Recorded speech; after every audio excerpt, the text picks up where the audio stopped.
You can have all the talent in the world. You can have the greatest training schedules. But unless you can harness your personality, your character, who you are, you're not going to reach your potential or get anywhere near. And you're going to get incredibly frustrated. This kind of happened to me in the first years of running. First 1 to 2 years, I was just about go, go, go, go, push through, etc. And it was, for me, it was all about being able to hold myself, having the discipline to hold myself back. I got this question in the comments. I am a 25-year-old athlete and raced from road 10K to 80-kilometer ultras. I have 10 years of background as an endurance athlete. I was a cyclist before. I've done some fair performances, but hope I can do better. Like last year, I ran a 252 marathon. But every few months, I tend to feel burnt out. I stopped cycling because I was obsessive and maybe overtraining, but it's like it became my default mode.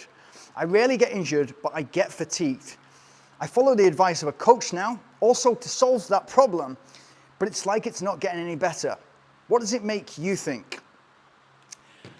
Now, it's brilliant that for a few reasons. But first of all, I'd say if you start working with a coach, give it time. And I don't know how long you've been working with this coach for, but for me, I always needed to give them time because it's a longer term plan that they've got for you. So you need to, first of all, you need to respect that person. You need to, if they say jump, you say hi or hi, because you have the trust and faith that this person really knows what they're doing. But give it time.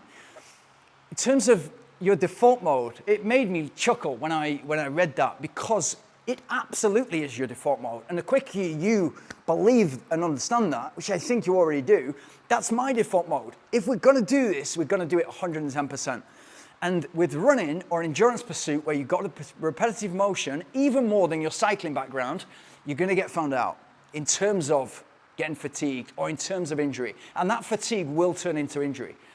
Essentially, what you're doing is too much because you're seeing progress and you want to move forward optimally. Exactly the same with your cycling, moving that across. What it means is you've got this huge engine, this huge aerobic base, which you can then put the touches, the finishing touches on, already on the 10-year background as a cyclist, and get some success. 252 is a quick marathon. And so once you start to input a bit of speed in there, a bit of endurance, and you're kind of like moving towards something, you're going to look at quick times very, very quickly because you've already got this big engine to build on.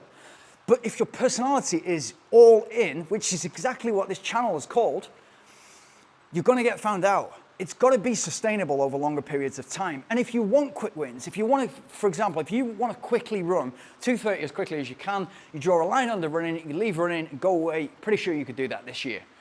If you want to get towards, okay, we're knocking on the door for sub 215, you've got to look at the medium long-term goal. And initially that progress has gone from, you've just started running to 252, really, really steep progress. Now you're overtraining because you want to do too much and get it totally, got loads of guys who are at the top of the game in cycling. You're on the bike for 25, 35 hours a week, and then the weight training, etc. Racing 100 days or 80 to 100 days a year.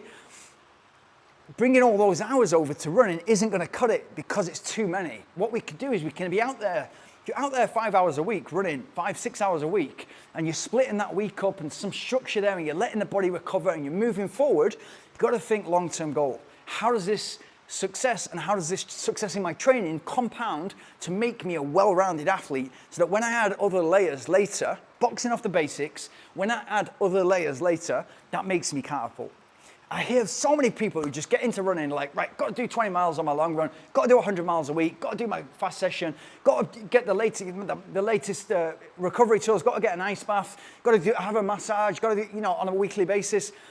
What's the energy gel for 5K? And you're kind of like, whoa, hold on a second. Let's build the fundamentals. What does your life look like? And so where are you right now? At 25 years old, where are you? Are you still in university or are you in a job? What does that job look like? Are you on your feet all day? Are you in an office? How many hours a week are you doing? What does your sleep look like? And you'll know these things. And I know I'm teaching you to suck eggs because you've come from a cycling background and you probably already know what your blood's doing. You already know your lactate zones. And so it's a bit more advanced and you kind of can skip a few steps, but you've still got to get the basics right. Just sleep right. is your stress down. Like, that might look different to what it did just a few years ago when you left university, if you left university at 22, 23, 24 years old. So all of a sudden you might have this new job and then you're trying to do basically like a full-time runner's hours on top of that, and the wheels are starting to fall off. Oh, you're going into this fatigue zone. Running will find you out much quicker in terms of injury and illness than cycling will. You still have the repetitive strains in cycling, and what I'd say is use that strength that you already have on the bike, use it as cross-training. Use it, the bike setup will be different. My bike setup is for a runner. So I'm all about high cadence, recovery in easy zones, like zone 1, zone 2. Just go out there for an hour and a half, 2 hours, 3 hours, 4 hours, and it will kind of mimic an easy run, recovery run, or a long run, long, slow distance. Try to stay away from the hills because you'll be using muscles that you don't necessarily need in running. And it'll just, for me, be high cadence, spinning the pedals. My setup with the bike has been set up so that I'm hitting the glutes and the hamstrings a lot more than the calves. So you can use that as a strength right now. Use your cycling as a strength, and therefore you might not get burned out as quick, or you might not feel that fatigue.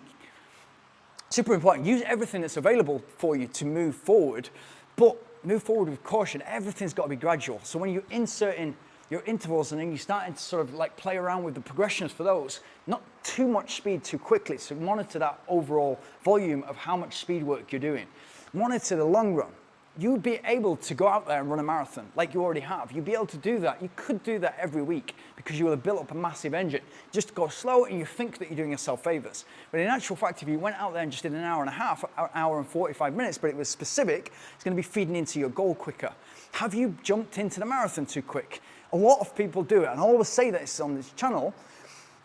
You quickly jump into the marathon and you've got like 1, 2, 3 races a year where you can go and box off the marathon. You've got recovery time afterwards, it takes time, you can't hit that, and so you're not getting the feedback like you would if you were racing 5K and 10K. Maybe you want to go out there and just concentrate on something new and exciting like the 5K and 10K, or even shorter distances. Try to sort of run 10 times a kilometer with 60 seconds rest in between as fast as you can. That's going to make you a better 5K and 10K runner.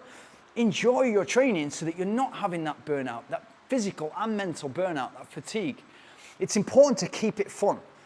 The more fun it is, the more you're going to stick at it. And the more you stick at it, you're already in a good place right now. You're 25, you're already fast time for the marathon.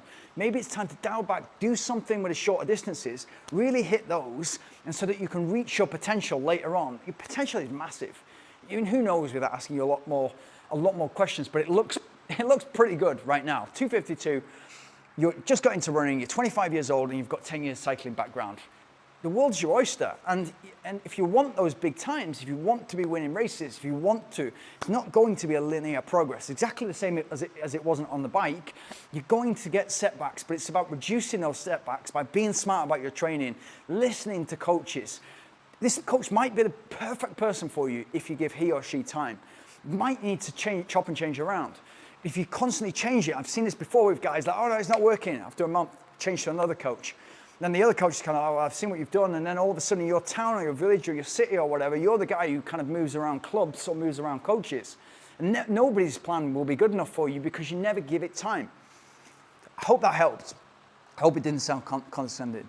And if you're getting anything from these, please like, subscribe, and hit the notification bell. And if you've got any questions like that or anything different, please pop them in the comments below.